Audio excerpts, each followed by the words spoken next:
So I'm here with my friend Blair Doyle, owner and operator of Adventure Safety Atlantic, and Blair's invited me to participate in his 3-day wilderness and remote first aid course this weekend. Cold weekend, Blair. We had a cold time in the woods. It was a chilly one. It was a chilly one, but I can't emphasize enough just how much fun it was, how enjoyable it was, and how much of a learning experience it was.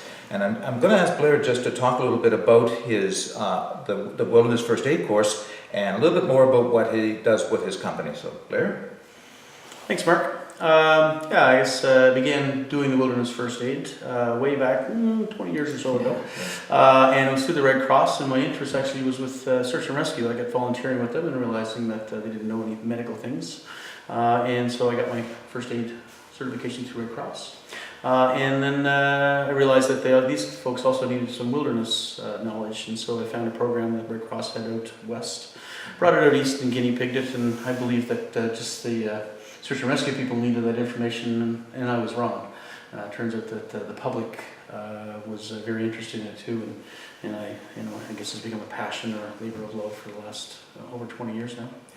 I guess a lot of kind of what drives it, keeps me interested, is that it's very action based. It's outside. It's decision based. We are a very deferral society. We call 911. We're programmed hypochondriac almost to do that at all costs, and things are bad. And of course, wilderness people know that they haven't got that luxury.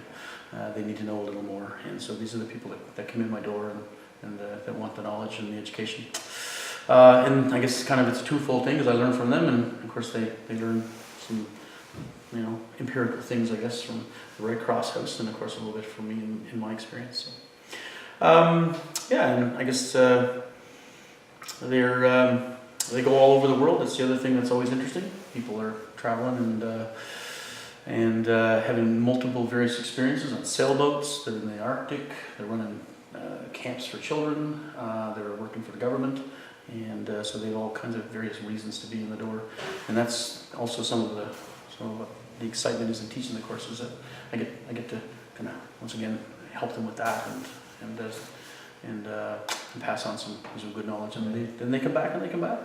So I'm here with Warren Joyce, one of the participants on the wilderness and remote first aid course, and I just have a few words with Warren. Ask him, Warren, why did you come to the course, and what are you getting out of it? Well, the main reason I came to the course is I work with Department of Fisheries and Oceans, and we spend a lot of time doing field work in remote areas. And this is the third time I have taken this course. Okay. And I just find it really provides some more real-world situations of different situations you might encounter when you're actually out in the field. Oh, good. Away from urban areas.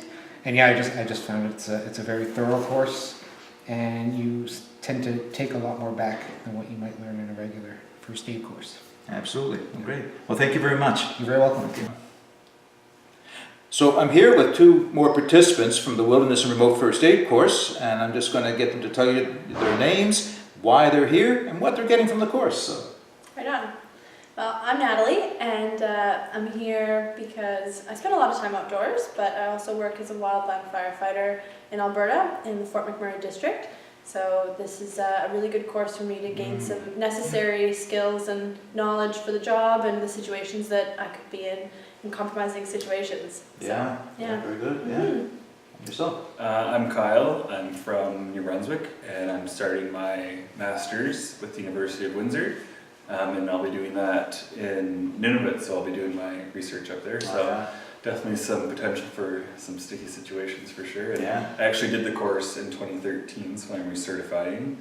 And it's a good course to have in your back pocket for sure. Definitely. Absolutely. Yeah. Well, thank you, guys. Yeah. And I hope you both enjoy the rest of the course. Yeah. Oh yeah, so far so good. Yeah. We have a real challenging ahead of us. We have more scenarios, since we're doing the scenarios all night in the woods. So looking forward to that. Cool. Thanks. Yeah. So Blair, this weekend we did a lot of scenarios in the woods, and we tried to make it as realistic as possible. Mm-hmm. And what we found is that you can't always carry all the things you think you need, you would like to have with you. So I know you talked to us about first aid kits, but it's interesting to know how they differ, how taking things into the wood differ from what you might have at home for first aid. So can you talk a little bit about first aid kits, resources, and I don't want to focus on kids, about the resources and the mindset around that? Yeah, and I use the line when I teach, and I know you heard it this weekend, but the problem with first aid is first aid kits, and the problem with survival, maybe survival kits, and the problem with marine safety is the same thing, the kit. In that you're given this list of things to take, and so you just go get that, and sometimes it's even prepackaged for you. How dare you open it? And of course, off you go, and you believe that, well, you rest on the laurel that that's going to save you or going to help you, because, well, someone told you to have it, and you were good and diligent, and you got that. But have you ever opened up the tool chest and looked at it? And that's, of course, the big emphasis. You know, what brings this information or the kit and all the toys in the kit to life, and that's the human brain. Right. And that sometimes is what's lost. People, you know, don't ever open the kit. How dare they do that? In fact, in the marine safety world, if you do it, you got to get a new one. And so when you know what's hitting the fan, they go reefing through it, hoping they find something that's going to be any help of any use. Right. And so one of the things we emphasize is what's in there, how to build that, and then of course how to access your tool chest. Really, for anyone that works with tools, they know what's in their tool chest, and how to make it useful for you, right? And what not to have. There's a lot of things that are out there. Yeah. You know, I often say that a lot of the kits that you buy in the commercial sector, anyway, 75 wet naps. You know, that's why it's so bulky and full. And when you open it up, who needs 75 wet naps, right? So how to take some of the stuff out of there that really is of no use to you, and how you put things in there that are kind of useful to you. Right.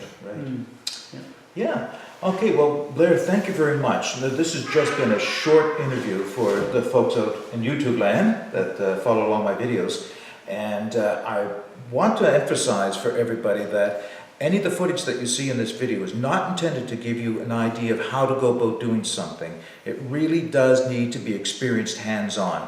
So if you found that there's interest in this, Blair, where can they find out more information about your workshops? wrfa.ca or wildernessremotefirstaid.ca. All right. Click on that, and yeah, there's articles and all kinds of interesting stuff. And Right. So in addition to that, I'll be posting some information about Blair's website and his contact information on the show notes below. And I encourage you to all have a look at this, because as you know from my past videos that this is something I have a passion for, and we'll be talking more about this in the future. So thank you, Blair. Thank you, Mark.